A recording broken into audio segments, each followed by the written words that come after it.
Bonjour et bienvenue tout le monde pour cette présentation du service informatique partagé qui est proposé conjointement par EasyDSI et Sébastien Delnon qui est ici et l'URIOPS Auvergne-Rhône-Alpes pour justement des services partagés entre les adhérents de l'URIOPS.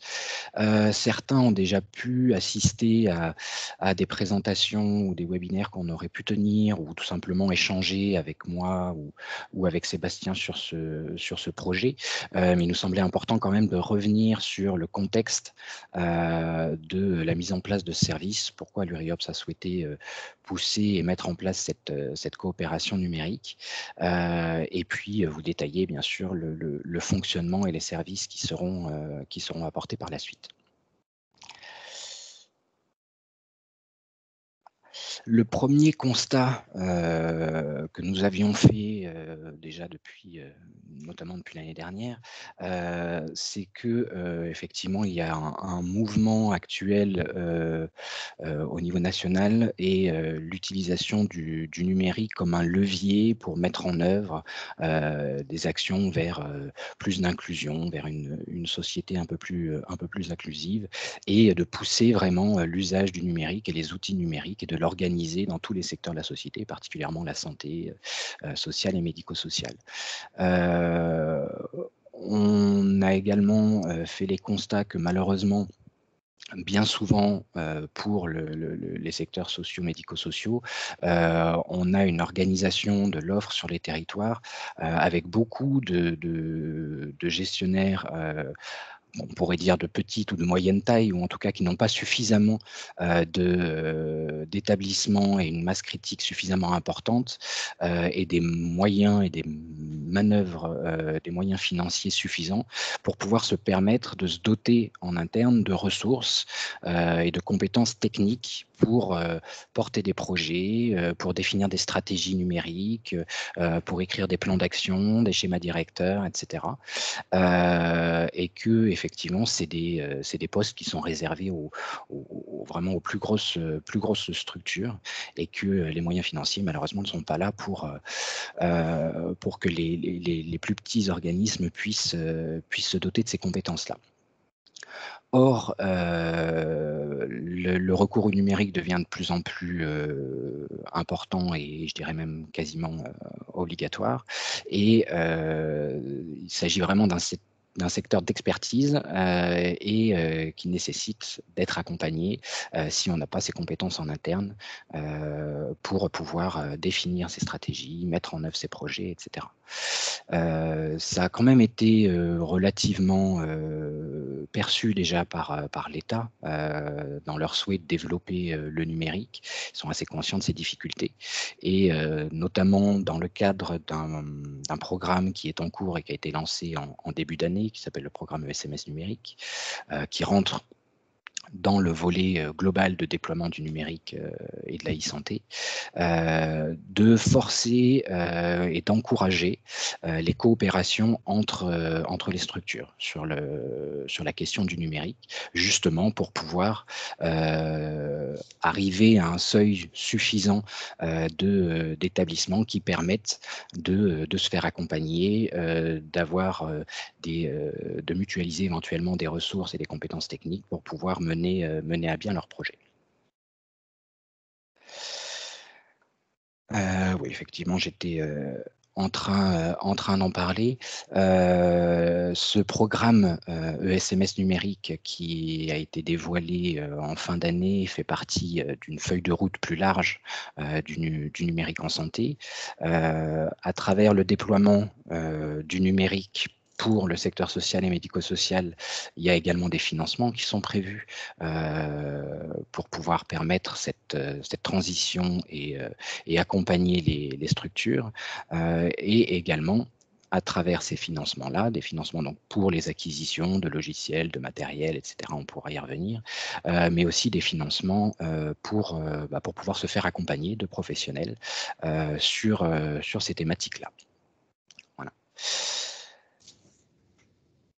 Donc le projet, porté par, l'Euriops et EasyDSI, c'est de mettre en commun, plusieurs adhérents de l'Euriops, donc tous organismes à but non lucratif, gérant des établissements et services socio-médico-sociaux, pour pouvoir partager, des ressources et des compétences techniques, notamment de, directeurs informatiques, chefs de projet informatique et de se doter de services communs, partagés, ensemble et de définir des feuilles de route, et des objectifs qualitatifs, qui puissent être, communs à tout ou partie, en tout cas, des adhérents de cette structure.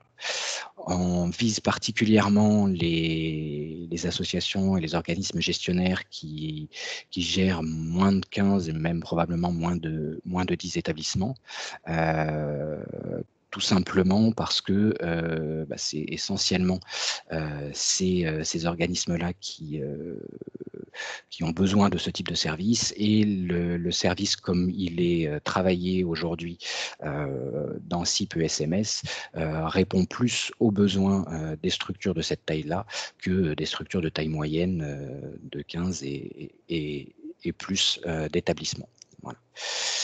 Et l'objectif aussi de ce service est certes de pouvoir, vous accompagner et porter des projets, notamment dans le cadre du programme ESMS numérique, mais aussi de travailler, dans la continuité et d'offrir un service sur le long terme qui soit pérenne, et qui puisse vous accompagner, par la suite sur la mise en œuvre des projets, sur, l'accompagnement au long cours de toutes les questions qui touchent au SI et au numérique.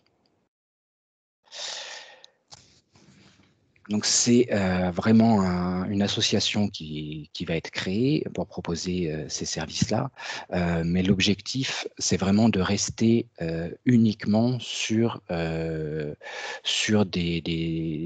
aide opérationnelle aux adhérents.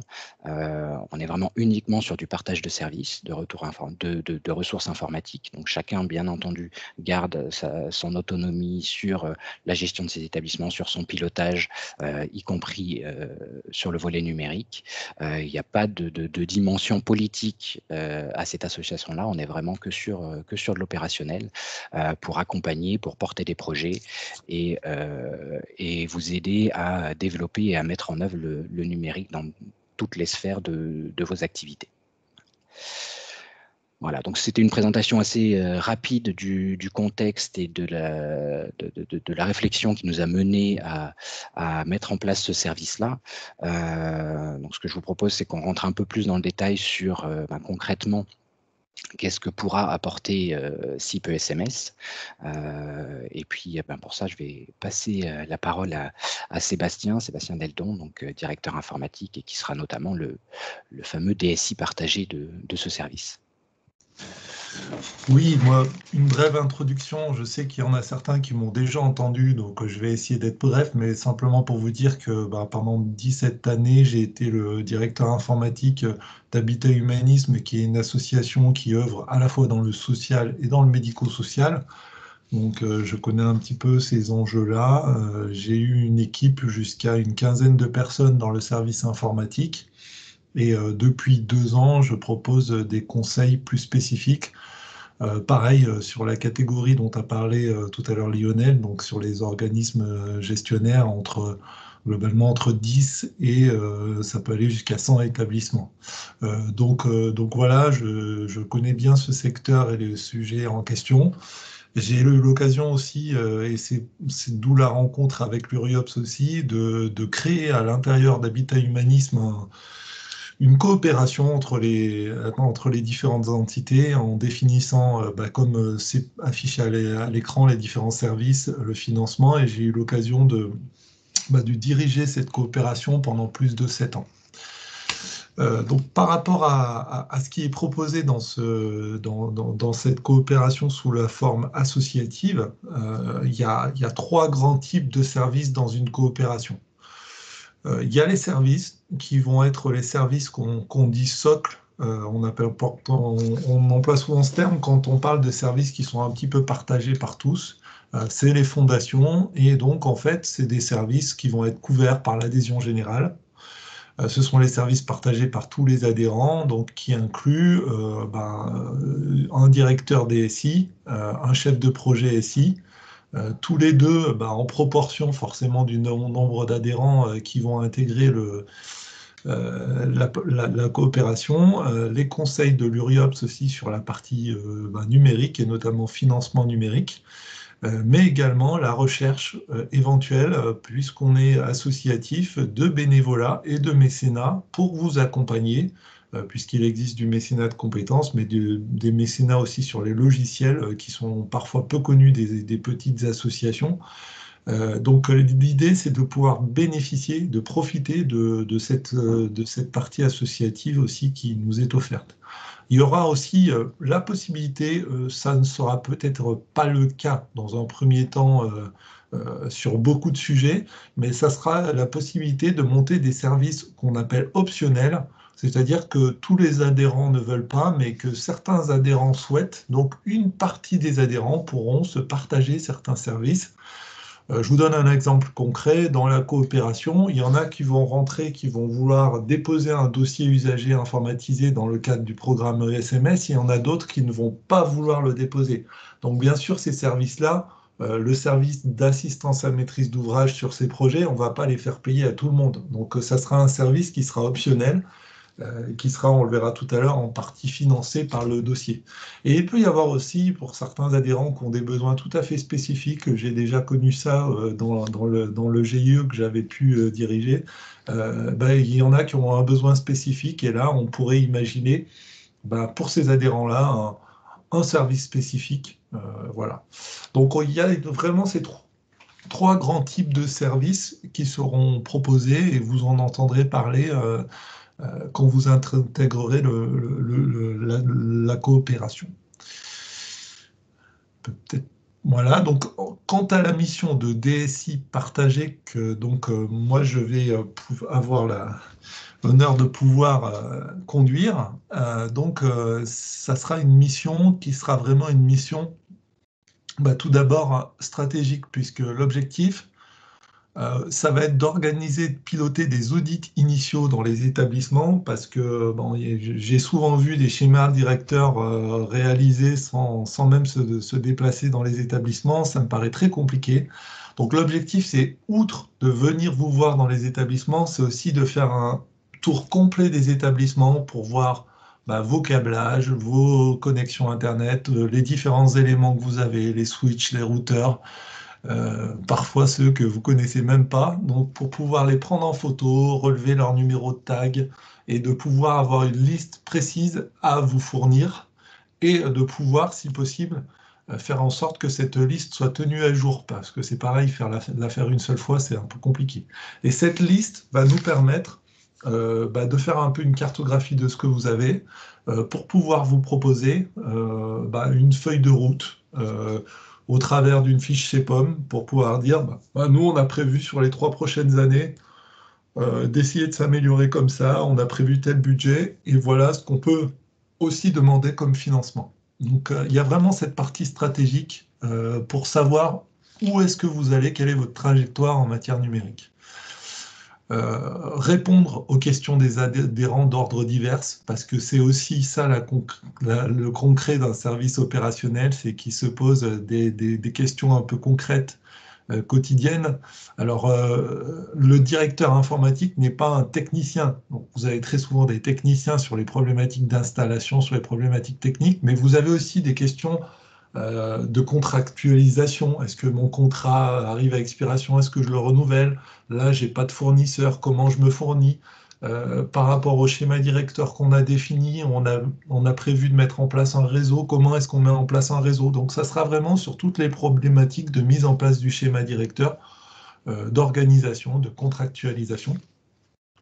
On aura aussi la possibilité, parce que ça, pour l'avoir vécu, c'est toujours très intéressant quand on a un effet de masse de pouvoir négocier des contrats cadres avec des tarifs définis.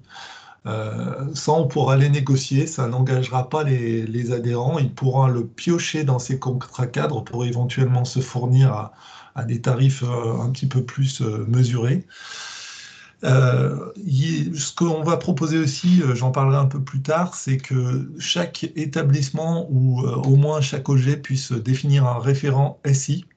Ça, c'est hyper important parce que sinon, on n'aura personne avec qui dialoguer chez vous. Et l'idée, c'est qu'au moins une fois par mois, on puisse proposer un thème à vos référents SI. Voilà, un thème, par exemple, sur la sécurité et qu'on puisse détailler sur une heure tous les éléments attrayant à la sécurité, toutes les actions qu'on peut mener et éventuellement se faire un petit plan d'action avec eux. Donc vraiment un club au cours duquel il y aura des échanges, des questions, j'en parlerai un petit peu plus tard. Proposer et faire évoluer le catalogue de services. Si demain tous les adhérents envisageaient, je ne sais pas, de mettre en place un DPO, ou alors si une partie des adhérents souhaitait mettre en place un DPO sur le RGPD en commun, ça pourrait être un service à faire évoluer. Et puis ensuite, ça va être assurer aussi le fonctionnement courant de la coopération, hein, parce qu'il y a les aspects de compte, de gestion, donc accompagner l'URIOP sur ces questions-là. Et ensuite, il va y avoir aussi le pilotage, la documentation de l'ensemble du système d'information.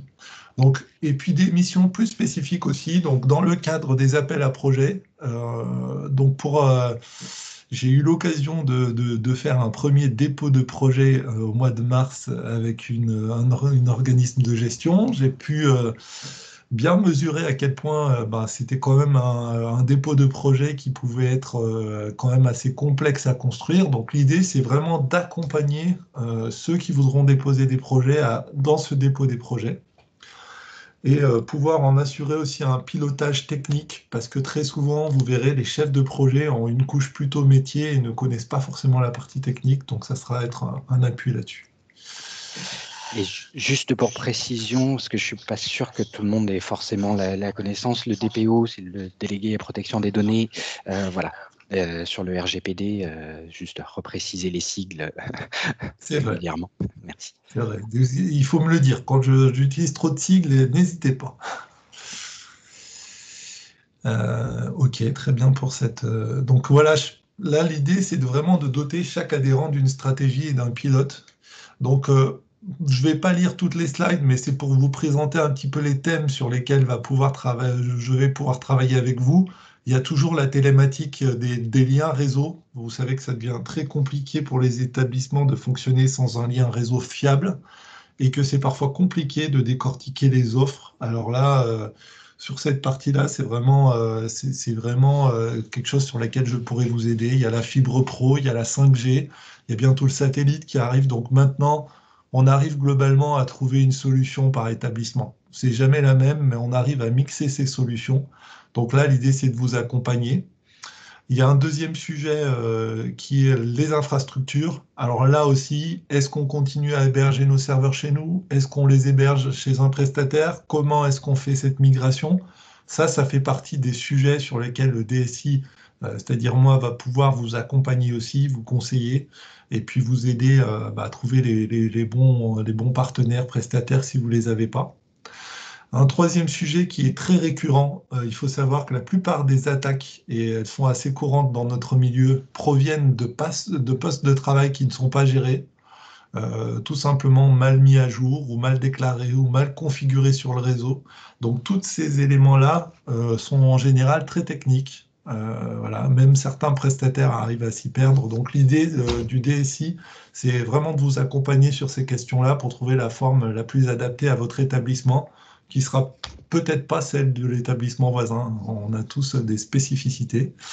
Un autre sujet important sur lequel va pouvoir accompagner le DSI, c'est la satisfaction sur le support utilisateur. La plupart d'entre vous ont soit quelqu'un en interne, soit quelqu'un qui passe de temps en temps, soit un contrat de support. Dans ces contrats, vous êtes plus ou moins content, vous voulez les faire évoluer. Le DSI pourra vous conseiller sur cette partie-là.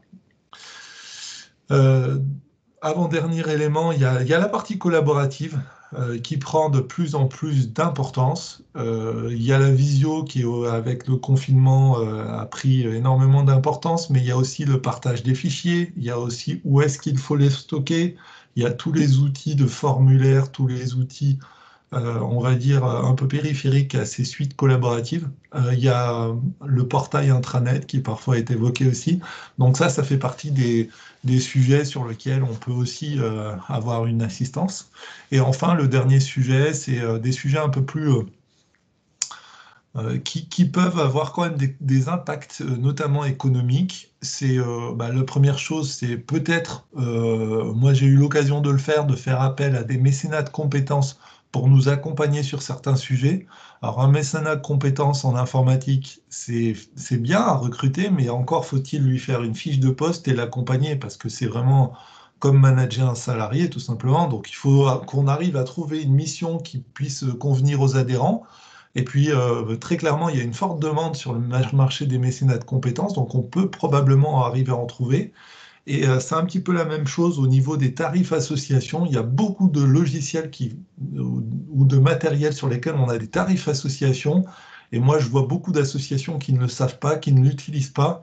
Et parfois, on arrive à obtenir jusqu'à 90% de remise, voire par exemple sur Office 365, 100% de remise. Donc là aussi, l'idée, c'est de faire profiter les adhérents de ces offres qui sont parfois méconnues. Voilà dans l'émission du DSI partagé. Dans l'émission du chef de projet, qui sera l'autre personne ressource, lui, ça va être plus la personne qui va porter les projets métiers. Et donc, dans un premier temps, probablement le dossier usager informatisé.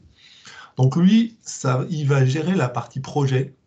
Donc il va constituer et animer les groupes projets, comprendre le besoin, rédiger les cahiers des charges, c'est-à-dire faire un bon compromis entre ce que veulent les utilisateurs et les informaticiens qui auront en face chez les prestataires, réaliser les appels à prestataires et les dépouiller pour votre compte, organiser les tests, la mise en production après avoir choisi le logiciel et aider aussi à la conduite de changement. Donc là aussi, une mission dans le temps, parce qu'on voit beaucoup de logiciels être mis en place sans que derrière il y ait de suivi. Et le suivi, il est hyper important pour que les utilisateurs ne finissent pas par abandonner la solution. Donc voilà l'idée de cette mission de chef de projet informatique. Donc, dans un premier temps, on se concentrera peut-être principalement sur le DUI, mais ça restera à définir avec les adhérents. Et l'idée, c'est qu'on puisse aussi mener des projets communs. Je sais que certains m'ont parlé de qualité, certains m'ont parlé de paye, de compta, de logiciels de gestion des temps. Les sujets ne manquent pas, donc il faudra qu'on les choisisse, qu'on les priorise, et on pourra tranquillement les traiter et avancer sur ces sujets. Voilà, tout simplement. Il y a un élément essentiel. Pourquoi est-ce qu'on coopère? En fait, c'est assez basique, mais quand on va choisir un logiciel, par exemple, ou quand on va rédiger un contrat cadre, que le contrat cadre pour la fourniture d'un lien Internet soit réalisé pour 10 établissements ou pour 100, on va signer le même contrat cadre. Donc tout simplement, ça va être le même effort de trouver de bons prestataires. Et donc plus on est d'établissements, plus on est à travailler ensemble, plus cet effort-là est mesuré, puisque peut-être qu'un travail qui va nous demander 5 jours sur 10 établissements va nous demander 6 jours sur 100 établissements. Donc on a une vraie mutualisation de jours qui se perd sur la partie DSI. Et sur la partie chef de projet, c'est probablement encore plus vrai, parce que si vous cherchez tout seul un logiciel de gestion des temps, vous allez peut-être un petit peu gagner de temps en discussion, etc. Mais globalement, vous allez toujours suivre les mêmes étapes. L'atelier des besoins, le cahier des charges, la recherche de fournisseurs, en voir deux, trois, choisir le bon, le déployer. Et en fait, dans ces différentes phases, forcément, si on fait une recherche à 15, on les mutualise. Donc il y a au moins 50% des projets qui sont mutualisables. Et c'est vraiment là-dessus qu'on va essayer d'aller travailler, parce que c'est là-dessus qu'on peut, qu'on peut faire quelque chose. Alors l'idée, c'est bien sûr de ne pas mutualiser un projet à 100, parce que là, on arrive à parfois des différences qui sont telles, et la remarque vient d'être faite, que ça peut donner un petit peu n'importe quoi aussi. Donc l'idée, c'est plus de fonctionner par grappe d'établissements qui ont le même besoin, et essayer d'être dans des limites, on va dire, raisonnables. Euh, donc, L'objectif sera vraiment de détecter ces besoins un petit peu communs et d'essayer de les travailler. Euh, Au niveau du club dont je vous ai parlé d'échange, l'idée c'est de donner un point régulier à vos référents. Donc vous allez, alors quand on parle de référents, ne prenez pas peur, hein, on ne va pas vous matraquer là-dessus, mais c'est juste de désigner dans un établissement. Moi, j'ai eu l'occasion de côtoyer peut-être une 100 ou 150 établissements. Parfois, on m'a désigné le chargé d'entretien et maintenance comme le référent. Parfois, c'était la secrétaire. Parfois, c'était un médecin. C'est même arrivé une fois. C'est rare, mais c'est arrivé. Donc, voilà, l'objectif, c'est pas trop savoir qui va le faire. C'est surtout d'avoir quelqu'un qui a un peu d'appétence avec l'informatique et qui se dise, OK, j'accepte de participer une fois par mois à une réunion de 2 heures, de me tenir informé sur ce qui va se passer en informatique, sur des thèmes un petit peu particuliers, et puis d'être un peu le porte-parole de l'établissement quand il y a un besoin, quand il y a une inquiétude, voilà, et de pouvoir la remonter. Tout simplement pour que notre coopération fonctionne et qu'on puisse avoir des échanges fluides. Et au cours de ces clubs, on pourra d'avoir un temps de présentation, on va présenter un thème particulier que moi je travaillerai avec le chef de projet. On pourra faire intervenir des personnes extérieures sur la région Rhône-Alpes. On a par exemple le grade qui s'appelle le GCS Sarah qui propose tout un tas de produits et qui est très friand de participer à ce genre de club pour pouvoir présenter aux établissements ce qu'ils proposent et éventuellement décider d'un projet derrière pour de la mise en place de la télémédecine dans certains établissements ou de certains outils proposés par le grade ou sur d'autres possibilités, sur des thèmes comme la sécurité aussi, et une phase d'échange où là, les membres pourront échanger librement entre eux, puis avec le DSI, pour travailler ces sujets-là. Donc voilà, l'idée, c'est d'avoir aussi ensuite de la part du DSI une certaine permanence mensuelle. Alors bien sûr, il faudra peut-être attendre un certain nombre d'établissements, mais d'avoir une permanence mensuelle qui permette de venir poser les questions en plus de ce club. Et l'idée, c'est que ce club perdure au travers d'un système d'outils de forum perpétuel où on puisse au quotidien se poser des questions et se répondre aussi. Euh, Tu veux que je te laisse présenter Oui, oui. Effectivement, l'idée du rôle de l'URIOPS dans ce service, au-delà de la volonté de l'impulser et de le mettre sur les rails, c'était aussi par expérience, pour avoir accompagné et suivi de nombreuses coopérations entre structures qui peuvent se monter, d'assurer un rôle ou une mission qui malheureusement bien souvent fait en sorte aussi que certaines coopérations échouent. C'est-à-dire d'être là pour occuper tout le rôle et la fonction d'organisation démocratique de l'association, des conseils d'administration, des assemblées générales, etc., d'organiser l'organisation de la gestion quotidienne et notamment comptable de l'association, être garant des questions juridiques qui pourraient se poser au niveau de l'association ou de ses membres, et aussi surtout de veiller à l'autonomie, l'indépendance et l'égalité de traitement entre les différents adhérents de l'association. Ça, c'est important dans une coopération, que chacun y trouve son compte et qu'il y ait un tiers extérieur qui puisse être là pour essayer de veiller à ça et faire en sorte que la coopération se passe bien et reste profitable à tout le monde. Et parallèlement à ça, on a aussi des compétences et des contacts sur les accès ou sur les recherches de financement potentiels, que ce soit pour l'association ou pour des projets qui pourraient être portés par certains membres. Donc, c'est d'apporter notre soutien, notre expertise sur ces recherches de financement-là, de faire une veille déjà par rapport à ça, et puis d'aider autant qu'on peut à bénéficier des financements qui pourraient arriver pour l'association ou pour les projets. Et également, Sébastien parlait tout à l'heure de la fiche CEPOM numérique ou tout simplement d'une feuille de route, mais qui peut se traduire en fiche action CEPOM. C'est d'apporter notre expertise et nos conseils justement sur ces types de négociations-là, sur la partie numérique. Voilà.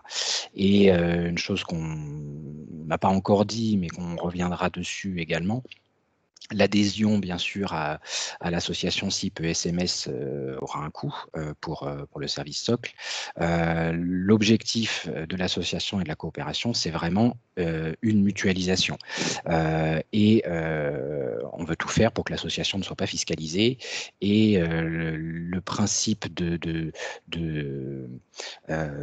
coût réel va s'appliquer, c'est-à-dire que on va chercher à faire baisser au maximum le coût d'adhésion et le coût de revient des prestations pour les adhérents. Et de toute façon, il n'y aura aucun bénéfice pour l'association puisque on reverra en fin d'année les cotisations pour rebasculer des éventuels trop perçus ou autres, pour vraiment rester à prix coûtant et rester hors de la fiscalisation du service.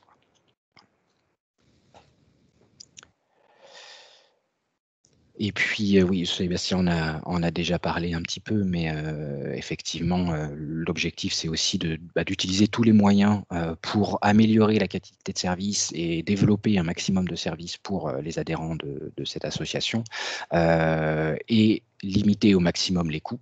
Et donc, bien sûr, aussi d'utiliser tous les leviers, notamment au niveau du mécénat et du bénévolat qu'on pourrait aller chercher.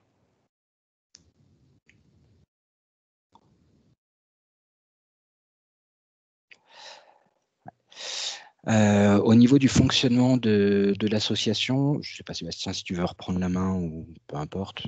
Donc effectivement, donc ça va être une association loi 1901, tout ce qu'il y a de plus classique, avec donc des adhérents à l'association qui seront les adhérents de l'URIOPS, organisme gestionnaire d'établissements et de services sociaux et médico-sociaux, qui participeront, s'ils le souhaitent, être candidats au conseil d'administration et surtout aux assemblées générales, et qui bénéficieront directement de ce partage de services qu'a présenté Sébastien tout à l'heure. Dans l'association, il va y avoir un collège de membres fondateurs, avec notamment l'URIOPS dans ce collège-là, pour assurer au moins, en tout cas, sur les premiers temps de l'association, mais une présidence d'administration et une animation un petit peu de l'administration de cette association. Voilà, avec toutes les missions que j'ai citées tout à l'heure pour l'URIOPS, et également comme membre fondateur Easy DSI, qui assurera plus un rôle de direction opérationnelle de la structure, à travers le rôle de Sébastien. Voilà, et puis on va retrouver globalement dans cette association, de manière générale, 2 CA par mois. Je caricature, mais un que vous avez l'habitude, un qui décide du budget, un qui fait la clôture des comptes, le bilan, etc. Une assemblée générale, bon, ça c'est statutaire, hein, c'est assez classique dans les associations. Et également, chaque mois, et puis peut-être pas l'été, mais chaque mois sinon, un comité DSI dans lequel l'URIOPS participera, voire peut-être même un ou deux adhérents, ça sera à définir avec vous, où on prendra un petit peu le pouls de ce qui a été fait dans le mois. C'est un comité plus opérationnel.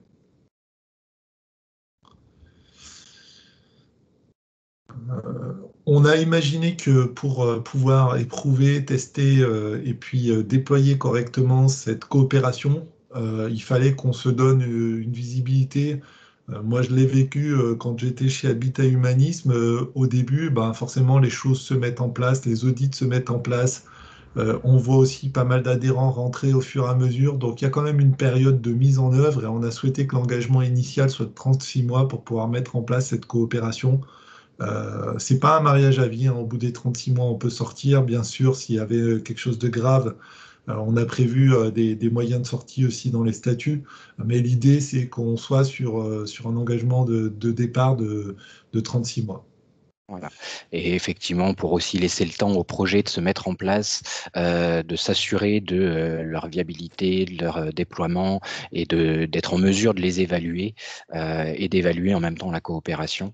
Effectivement, ça nécessite quand même un minimum d'engagement en termes de durée pour avoir une véritable vision de services qui auront été offerts. Sur cet engagement aussi, un exemple un peu concret, c'est sur le DUI, quand il va y avoir un dépôt de dossier, de dossier sur le SMS numérique, on va être sur 15 à 30 établissements. Et ensuite, le fournisseur en face, ben, il va traiter les établissements les uns après les autres. Moi, pour l'avoir vécu, c'est rarement plus de un établissement par mois. Ça veut dire que le déploiement d'une grappe comme ça sur des fournisseurs, ça peut prendre 18 mois, 24 mois. Donc c'est vrai que sur des projets comme ça, c'est un petit peu des ordres de durée qu'on a et ça correspond pas trop mal pour nous aider à éprouver un ou deux sujets de dossiers informatisés de ce type.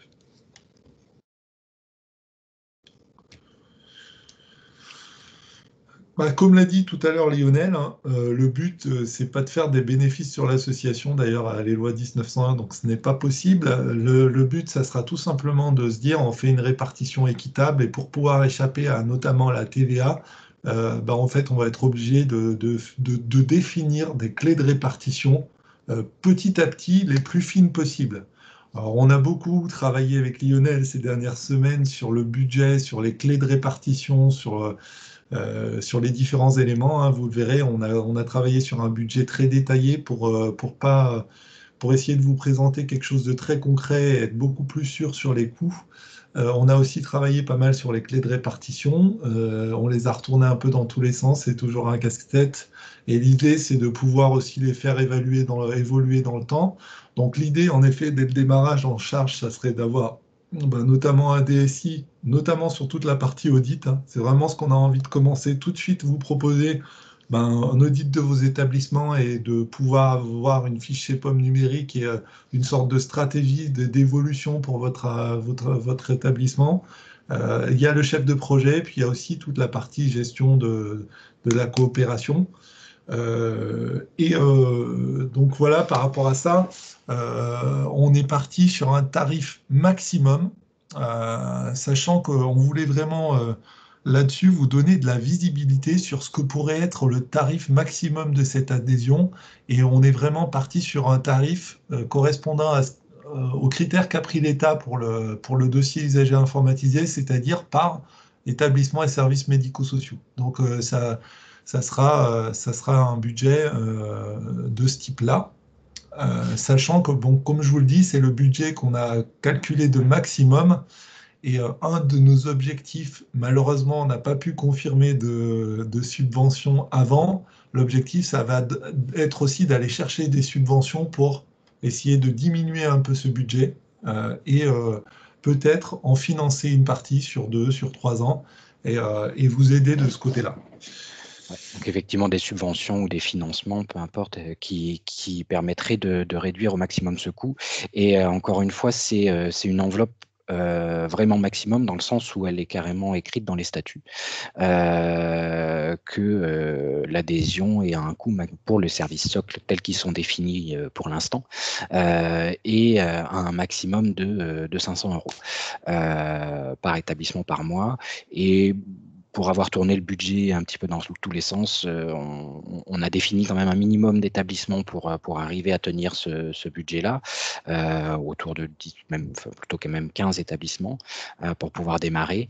Mais très sincèrement, on voit qu'assez rapidement, on tombera plutôt facilement en dessous des 500 €. Et donc, il y aura effectivement un recalcul au réel en fin d'année à la clôture du budget qui sera répercuté directement en crédit sur les cotisations suivantes. Voilà, puisque l'objectif, c'est encore une fois, c'est d'avoir un coût réel du service qui vous sera appliqué. Et au niveau de ces clés de répartition là aussi, comme l'a dit Sébastien, effectivement, on est par établissement et service sur des services socles, avec une attention particulière au temps passé, et à l'équité du temps passé entre établissements, et puis, surtout, d'informer, des établissements si jamais, il y avait un dépassement vraiment, important de temps de consommation, je dirais, du personnel qui est partagé. Et puis peut-être à terme aussi, on a conscience que, sûrement certains établissements qui pourraient participer au groupement, sont des structures beaucoup plus petites ou des services ou avec beaucoup moins de matériel ou beaucoup moins de besoins, d'arriver, à affiner ces adhésions avec peut-être à terme du coup, une double adhésion en fonction de la taille ou du type d'établissement. Oui, et un compliment aussi, c'est que enfin, on reçoit quand même un bon accueil des institutions sur notre projet. C'est un projet qui est un peu atypique, hein, et il n'y en a pas beaucoup comme ça au niveau français, donc je pense qu'il y a aussi un œil plutôt bienveillant porté sur notre projet. Donc ça sera un petit plus dans ce qu'on va pouvoir obtenir. Euh, Et oui, juste pour vous donner du coup une visibilité des actions qui sont prises pour l'instant en termes de financement. Donc on a contacté plusieurs partenaires pour des apports, au démarrage, pour des facilités, aussi à la gestion de lignes de trésorerie ou autres. On a également pris attache avec, les fonds européens. Notamment dans l'optique d'arriver à engager, de manière pérenne, le chef de projet. Et puis on a des rendez-vous qui sont prévus à la fois avec l'ARS et d'autres présentations qu'on va faire de ce service-là, que ce soit au niveau régional et même national, sur le programme, SMS numérique notamment, pour essayer de montrer un petit peu ce qu'on fait dans la région, l'intérêt, de ce service-là, et puis essayer d'obtenir un maximum de soutien, financier pour la gestion de ces services. Exactement, et donc aussi toujours dans cette cadre, dans ce cadre de subvention, comme l'a dit tout à l'heure Lionel, le programme SMS numérique est lancé. La phase d'amorçage était à déposer avant le 31 mars, donc cette phase d'amorçage est clôturée. Donc elle permettait aux organismes gestionnaires de 15 finesses de pouvoir obtenir jusqu'à 25 K € par établissement pour le logiciel dossier usager informatisé, plus de l'accompagnement. Et donc nous, très clairement, euh, on va s'inscrire dans cette logique-là, c'est-à-dire qu'on a une bonne idée de combien coûte le logiciel maintenant, et on va venir aussi chercher ce financement-là sur la partie assistance à maîtrise d'ouvrage pour que le chef de projet puisse être financé sur cette partie-là. Euh, Dans ce projet aussi, vu qu'on est sur des OG, des organismes gestionnaires de moins de 15 établissements, on va aussi aller chercher une subvention sur le matériel de 20 K € par établissement. Donc là aussi, l'audit initial sera très important parce que c'est lors de cet audit qu'on va pouvoir définir précisément ce dont aurait besoin chaque établissement, et si on dépose un projet derrière, pouvoir venir donner une liste un peu plus fiable et faire financer cette partie matérielle aussi. Et il faut savoir que donc il y a une seconde phase d'amorçage élargie qui a été quasiment validée. Donc normalement il y avait la phase de généralisation en fin d'année, et ils ont décidé de faire une phase intermédiaire puisque cet appel à projet a bien fonctionné, ils ont reçu beaucoup de dossiers. Donc probablement cet été, peut-être juin, peut-être juillet, on n'a pas les dates exactement, mais il y aura une phase d'amorçage élargie avec un budget supplémentaire. Et ce qui est intéressant pour notre GIE, ils ont considéré que c'était un effort un peu supplémentaire que de regrouper des petites tailles d'établissements. Donc là aussi, ils imaginent de pouvoir subventionner ceux qui font l'effort de regrouper des plus petites structures. Donc ça, c'est plutôt bon pour notre coopération. Maintenant, on n'a pas de confirmation pour l'instant sur les montants ou sur les éléments, mais ça peut se transformer en quelque chose de très intéressant aussi. Donc vous voyez, sur ces éléments-là, il y a des vraies pistes. Et par exemple, pour ceux qui vont vouloir déposer un dossier usager informatisé, donc on va pouvoir faire financer sur la partie AMOA, sur les dossiers d'acquisition seulement, des jours supplémentaires de DSI pour la prestation d'AMOA technique, des jours de chef de projet. AMOA, c'est l'assistance à maîtrise d'ouvrage, hein. Là aussi, des fois, j'emploie ce terme, c'est-à-dire ceux qui accompagnent les projets. Donc, en fait, on pourrait aller chercher une part d'assistance à maîtrise d'ouvrage sur ces dossiers-là, qui pourrait couvrir, par exemple, pour ceux qui déposent le projet, jusqu'à 12 mois de l'adhésion au CIPE SMS, plus toute la conduite de projet, plus 20 € matériel par établissement. Donc, ça peut être un moyen de commencer à développer cette coopération et puis un moyen aussi aux adhérents de pouvoir tout simplement mettre en place une solution DUI moderne et complètement accompagnée, on va dire.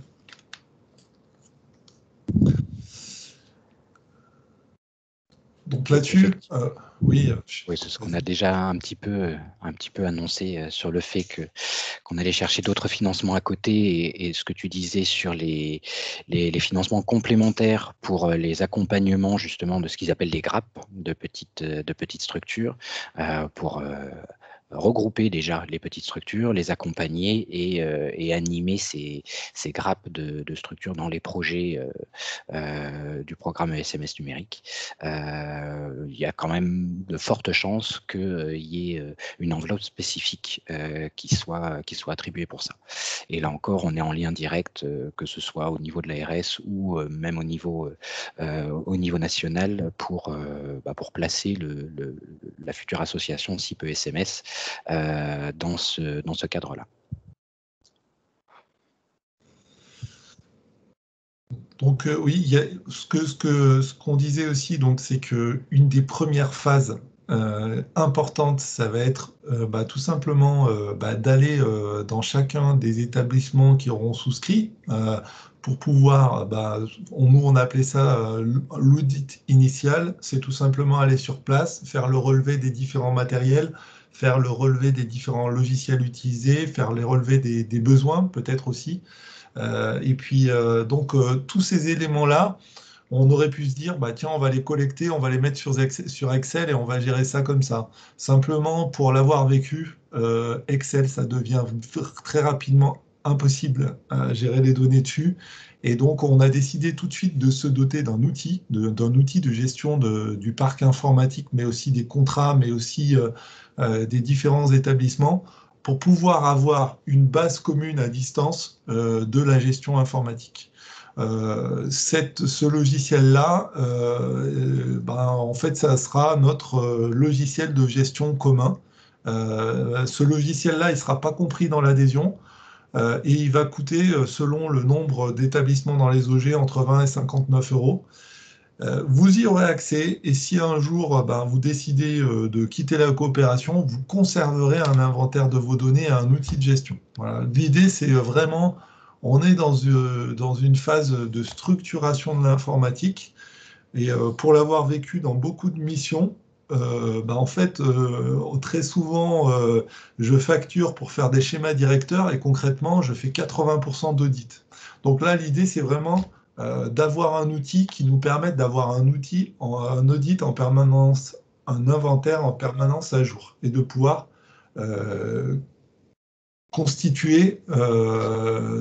pouvoir constituer la grappe. Non, la question, c'est 20 à 59 €, c'est par mois. Voilà, c'est pas par an. Voilà, tous les établissements, même les plus petits, auront une restitution des données sur le logiciel. Voilà. Et donc, ça nous permettra de constituer la fiche CEPOM pour chacun des établissements.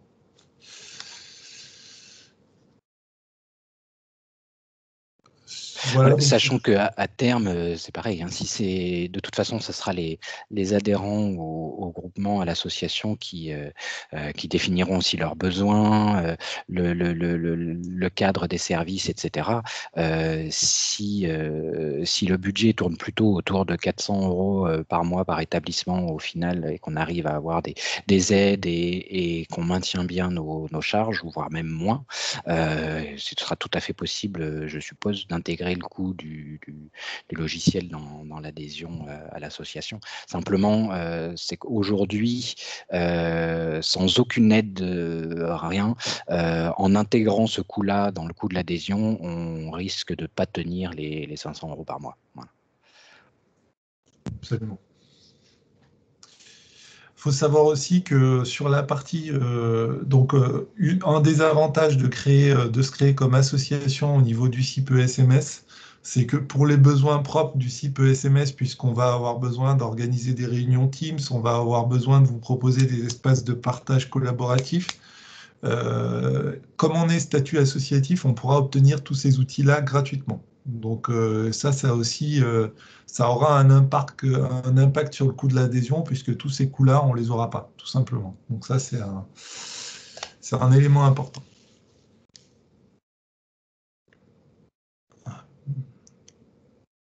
Au niveau des plannings, pour l'instant, avec Lionel, malgré la charge de travail, on tient les plannings, puisqu'on s'était vraiment dit que l'objectif, c'était d'avoir rédigé une première version des statuts fin mars, de pouvoir aussi présenter début avril la réunion dans laquelle on a, c'est-à-dire le lancement du CIPE ESMS, et de pouvoir, si possible, déposer les statuts avant fin avril. On est tout à fait dans ces timings. L'idée, c'est de pouvoir lancer la coopération à partir de mai et de pouvoir commencer les audits des établissements dès que ça sera possible, sachant que voilà, ce qu'on a prévu, c'est de proposer l'audit de l'établissement dans les 3 premiers mois de l'abonnement, de l'adhésion au CIPE SMS. Pour pouvoir être raisonnable dans ce qu'on va faire, notamment si beaucoup d'établissements arrivent en même temps. Et l'idée, c'est qu'on soit prêt pour les premiers à déposer un dossier usager informatisé, soit à l'été, soit au second appel à projet qui aura lieu probablement fin d'année. Donc voilà, c'est de se caler sur ces 2 phases.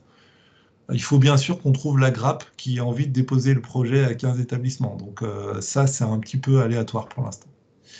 Et pour préciser sur ces financements là, sur le programme SMS numérique, effectivement, il y a eu une première phase d'amorçage, une deuxième de recalibrage, on va dire, cet été, qui va être un peu plus élargie que la première, avec d'autres financements aussi.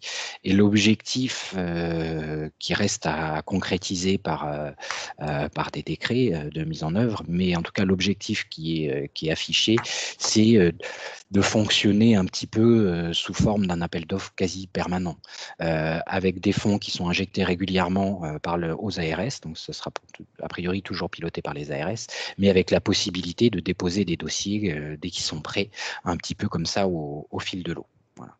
Donc il y aura une deuxième vague un petit peu timée, on va dire, après l'été, et puis à partir de la fin d'année, et puis sur toute l'année 2022 et jusqu'en 2024, 25, je ne sais plus, la possibilité de déposer des dossiers, a priori, comme ça au fil de l'eau, dès qu'ils seront constitués.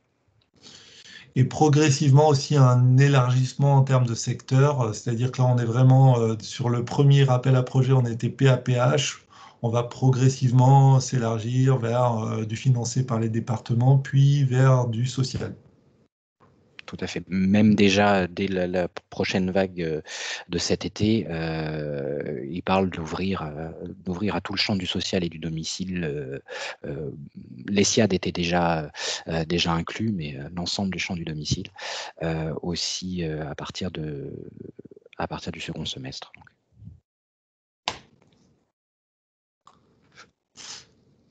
Voilà, simplement, on souhaitait aussi vous montrer un état un peu synthétique du budget. Alors, on est encore sur un budget martyr, hein, mais on a automatisé entièrement un budget sur Excel pour pouvoir, tout simplement, il y a beaucoup de paramètres, hein, le nombre d'adhérents, voilà, les subventions éventuelles qu'on peut avoir. Donc, on a tout simulé ça pour pouvoir vraiment rester dans ce qu'on vous avait dit, c'est-à-dire une adhésion qui ne dépassera pas les 500 euros. Donc voilà, tout ça est géré dans un outil et ça nous permet de nous aussi de voir au fur et à mesure des entrées si on respecte, si on est dans les clous, comment on peut faire évoluer ces services-là.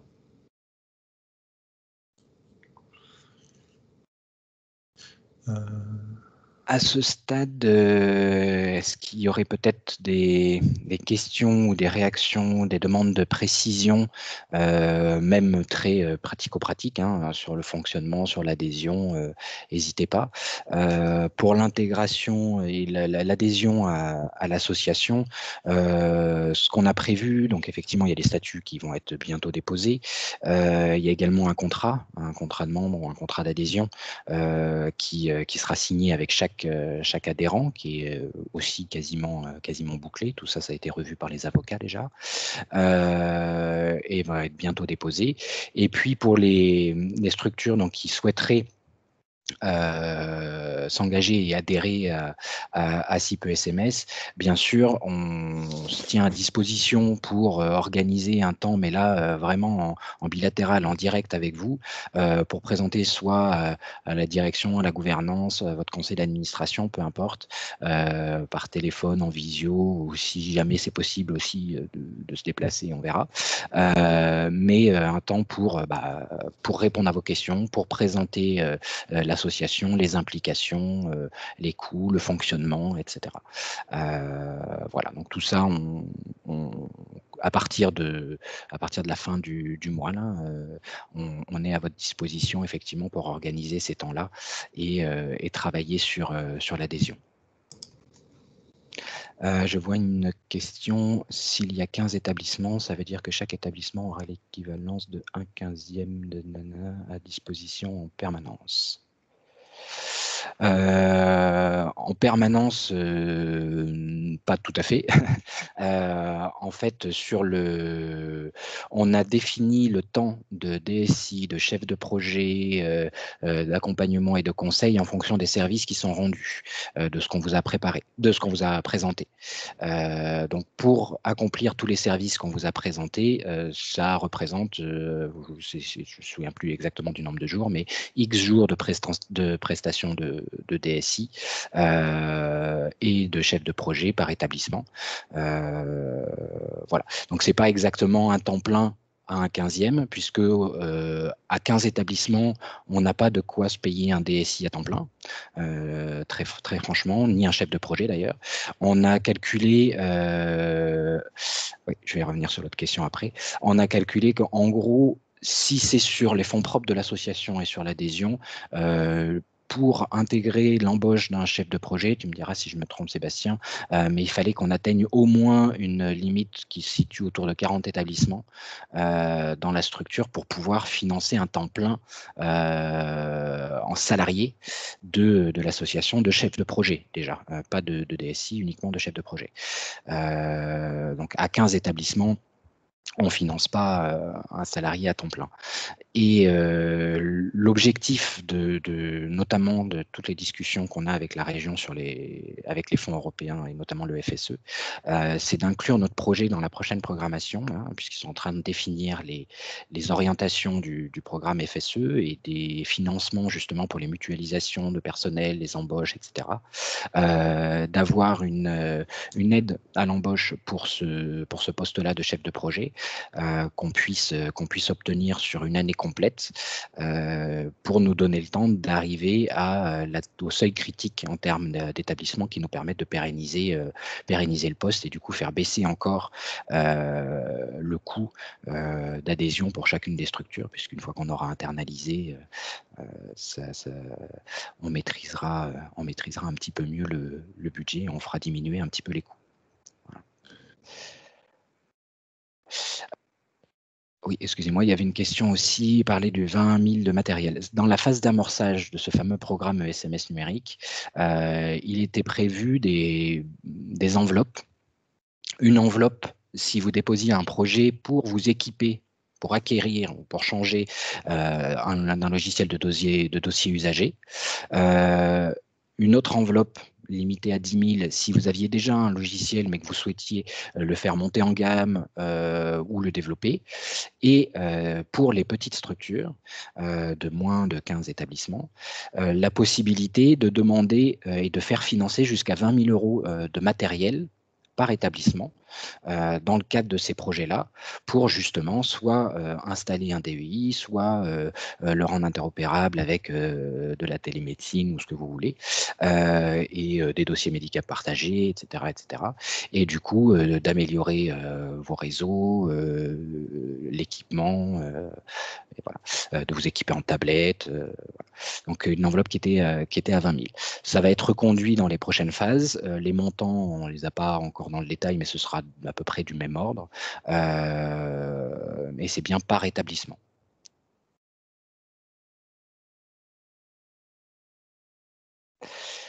Alors, je voyais s'il faut 40 établissements, 500 euros x 40, ça fait 20 000 euros par mois. Il y a de quoi embaucher plus qu'un chef de projet. Oui. Alors, si on est en interne avec juste une prestation de chef de projet, effectivement, on a de quoi se payer un chef de projet en interne à moins de 40 établissements pour 500 euros par mois, tout à fait. Après, pour avoir commencé de regarder un peu le marché dans l'informatique, j'ai été assez surpris des niveaux de salaire. Donc, c'est quand même assez élevé, même sur des postes de chef de projet.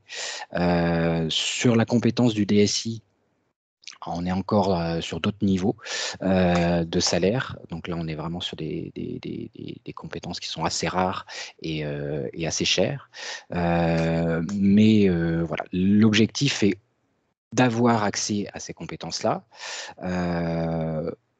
de pouvoir s'en servir alors qu'on n'a pas forcément les moyens de les avoir à temps plein, et puis de toute façon pour 1, 2, 3, 4, 5 établissements, il n'y aura pas la surface de travail suffisante pour l'occuper à temps plein non plus, et aussi de pouvoir s'inscrire dans une démarche de coopération qui permette d'aller chercher ensemble, en coopération, en mutualisation, des financements. Là, il y a le projet de DEI actuellement, et puis il peut y avoir d'autres projets qui se déposent, que ce soit ça peut être sur du matériel avec des fonds européens, ça peut être sur les plans d'investissement actuellement qui sont en train de sortir relatifs au plan de relance, etc., etc.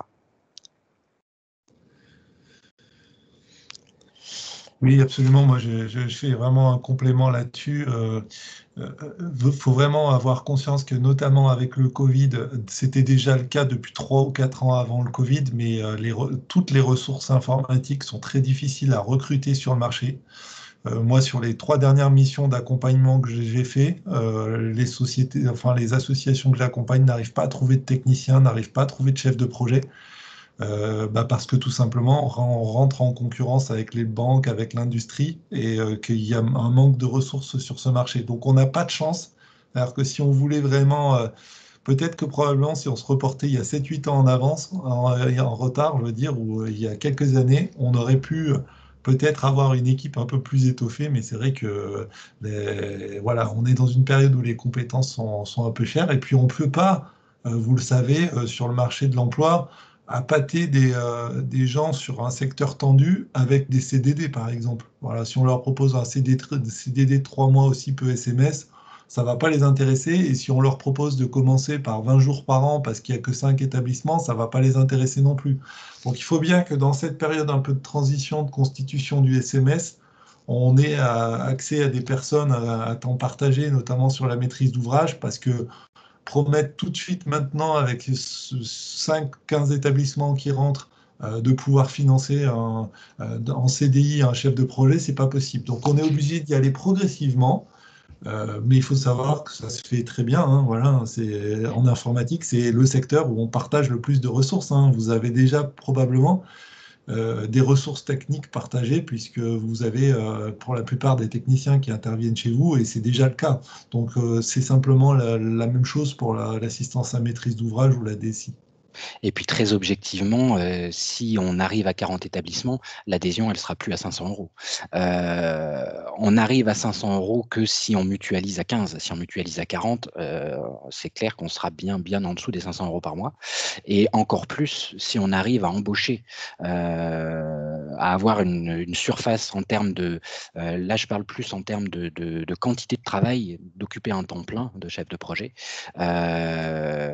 Si on arrive à avoir cette surface-là pour pouvoir engager quelqu'un, d'avoir quelqu'un en interne autour de 30-40 établissements, ça coûtera moins cher que actuellement à moins, où on va être obligé de passer justement par du privé, des prestataires que, surtout que Sébastien connaît, avec qui il a l'habitude de travailler et qui connaissent le secteur, mais qui vont facturer du coup à l'acte, entre guillemets, à la journée et qui ont des coûts de prestation qui sont bien sûr supérieurs à un salarié en interne. Et ça, c'est en parallèle du développement de SIP SMS et d'arriver à avoir cette surface suffisante pour embaucher en interne cette ressource-là notamment. C'est aussi tout le travail qu'on mène au niveau des fonds européens, mais qui ne pourra pas se débloquer avant au mieux la fin d'année, puisque le nouveau programme n'est pas encore lancé et qui devrait être signé qu'après l'été, peut-être même plutôt à l'automne. D'avoir le financement pour cette personne-là. Donc, si on a le financement, c'est sûr que là, l'adhésion, elle va chuter encore plus. Enfin, le coût de l'adhésion, en tout cas. Et puis, une fois qu'on aura bouclé ce financement, on sera à 1 année ou 2 années de fonctionnement. Et j'ai quand même plutôt bon espoir qu'on ait atteint le seuil critique qui nous permette d'embaucher cette personne-là en limitant au maximum le coût de l'adhésion. Et encore une fois, à 40, on sera bien en dessous de 500 €. Oui, il y a une question, si j'ai bien compris, dans l'équipe, il y aura un profil de DSI. En effet, c'est moi qui ai le profil de DSI, donc voilà, vous pouvez le voir en personne.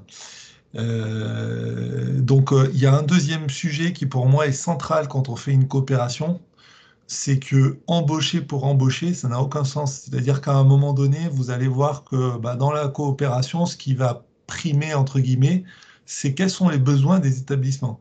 C'est-à-dire que, voilà, moi par exemple, j'ai occupé pendant 1 an dans un groupe où il y avait 100 établissements ESMS, un poste de DSI partagé à 2 jours par semaine. Et honnêtement, il n'y avait pas besoin de plus pour remplir la mission qu'on m'avait confiée.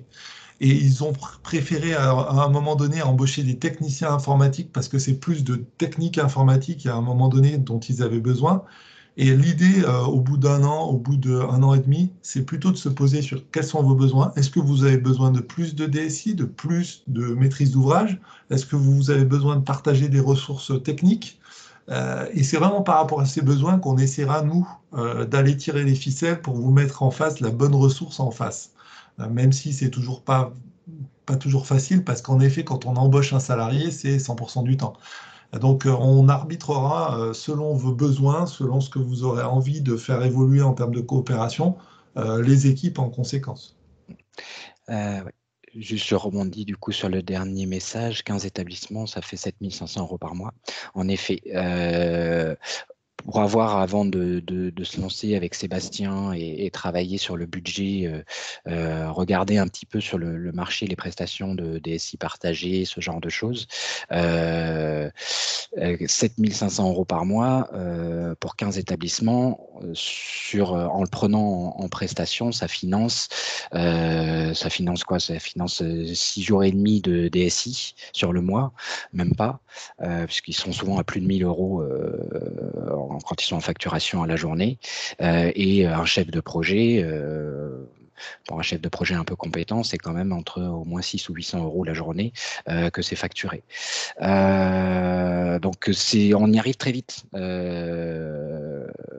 quand on prend effectivement comme ça au coup par coup des prestations à l'extérieur. Et voilà. Et puis encore une fois, 15 établissements embauchés en interne, on pourra embaucher une personne. pour le même prix, à quelque chose près. Sauf que est-ce qu'on l'occuperait, je ne sais pas. Et puis surtout, on n'aurait que la compétence de la personne et pas toute la mutualisation avec les autres compétences qu'on peut mutualiser à travers l'association. Oui, malheureusement, ça c'est vraiment un élément important. L'informaticien qui fait tout, j'en connais certains qui sont très bons, qui sont un peu multi-compétences, mais de manière générale, les profils très techniques qui vont gérer votre réseau, vos PC, qui vont vous répondre sur des problématiques d'infrastructure serveur, qui vont dépanner vos serveurs, le profil de DSI qui va être plus là en termes stratégie, en termes de contrat, en termes d'aide à la structuration, l'organisation et le profil d'accompagner les projets métiers comme le dossier usager, la compta, la paye, ce sont des sujets, des métiers différents. Donc, vous connaissez, vous connaissez le fonctionnement dans vos établissements. Les moutons à cinq pattes, ce sont difficiles à trouver. Et donc, en fait, en très général, on préfère vous proposer une approche un peu structurée. On regarde vos besoins, on essaye de trouver la ressource en face et de la rentrer dans le coût de l'adhésion. C'est vraiment ce qu'on avait fait aussi quand je travaillais chez Habitat Humanisme. Et je pense qu'il faut vraiment partir du besoin des adhérents et pas forcément vouloir embaucher et derrière se dire, bah, très bien, on a embauché un technicien, on l'occupe à 80%, mais les 20% du temps restant, on va essayer de lui trouver des choses à faire parce qu'on ne sait pas quoi lui faire faire. Ça, c'est, il n'y a rien de pire que ça, surtout en informatique où, comme le disait Lionel, c'est un secteur où ça tourne beaucoup, il y a beaucoup de recherche d'emploi. Moi, j'ai perdu énormément de gens dans mon équipe qui avaient du temps où ils ne faisaient rien et du coup, ils s'ennuyaient. Donc, il y a aussi cette partie-là qu'il ne faut pas sous-estimer. Nous, on cherchera à mettre en place la bonne personne au bon endroit.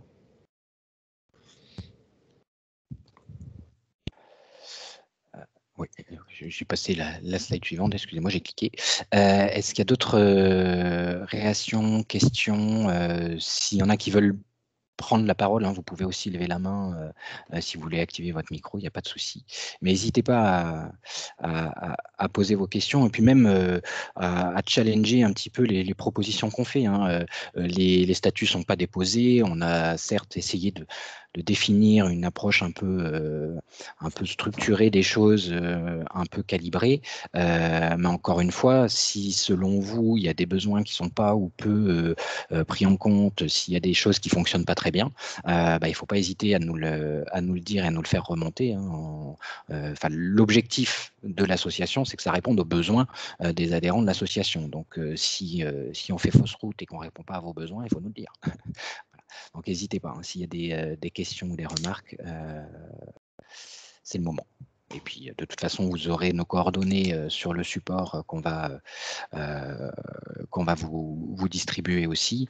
Donc vous pourrez nous recontacter par la suite, demander un peu plus de précision une fois que vous aurez réfléchi à tête reposée là-dessus. Ou si en discutant en interne avec vos équipes ou avec la direction ou avec vos conseils d'administration, vous avez d'autres questions ou besoin de plus de précision, il faut aussi pas hésiter à nous contacter pour ça.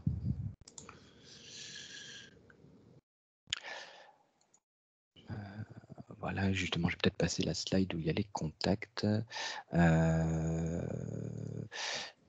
Voilà. Pour information, on a créé un site internet pour pouvoir trouver l'ensemble des informations et on a déjà déposé le nom de domaine, donc vous pouvez nous contacter sur cette adresse. Vous allez tomber sur mon adresse et sur celle de Lionel.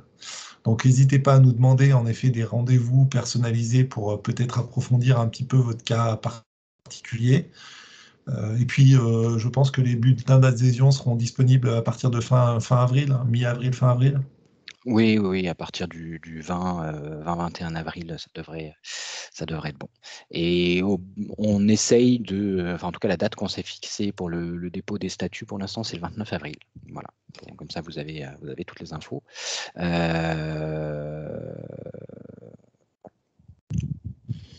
Est-ce que, je ne sais pas, vous souhaitez qu'on fasse un tour de table ou qu'on permette à chacun de s'exprimer sur le sujet, ou est-ce que pour vous, vous avez eu assez d'informations?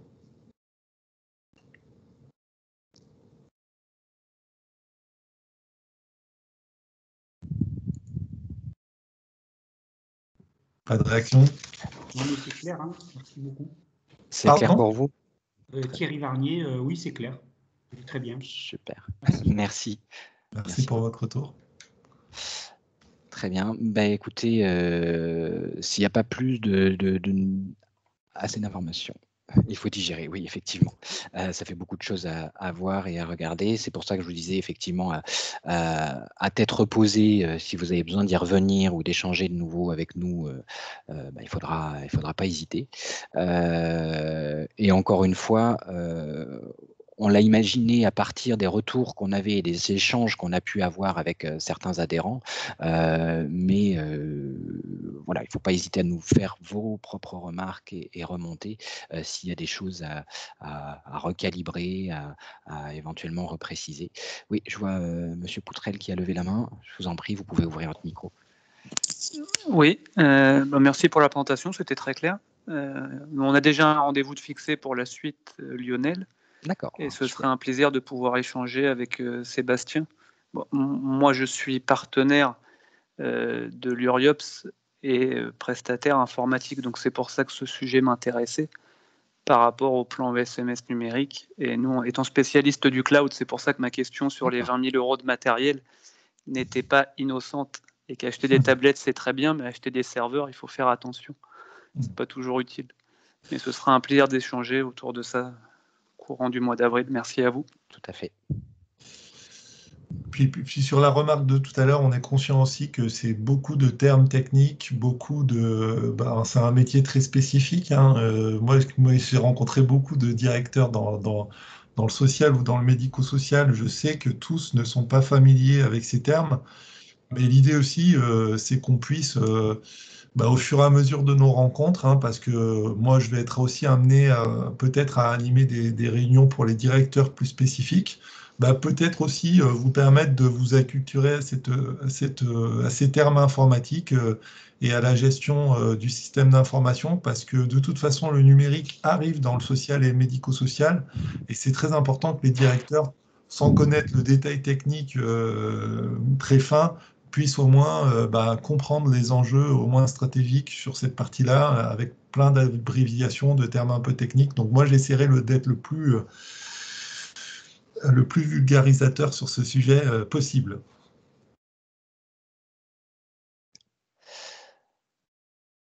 Parfait. Le support vous sera envoyé, oui, tout à fait. Bien entendu, on va à la suite du webinaire, donc le replay sera disponible aussi sur le site internet, SIPE SMS, et puis le support va vous être envoyé par mail, bien évidemment. Et à partir de la fin du mois, vous pourrez nous demander d'étudier les statuts, les contrats de membres, etc. Tout ça sera disponible et on pourra vous les fournir. Bien, écoutez, s'il n'y a pas d'autres interventions ou d'autres remarques ou questions, il ne me reste plus qu'à vous remercier très sincèrement d'avoir participé. Merci Sébastien. Et Merci. puis, oui, à vous souhaiter également un bon week-end à tous. Merci beaucoup. Au revoir. Merci, au revoir. Merci. Au revoir.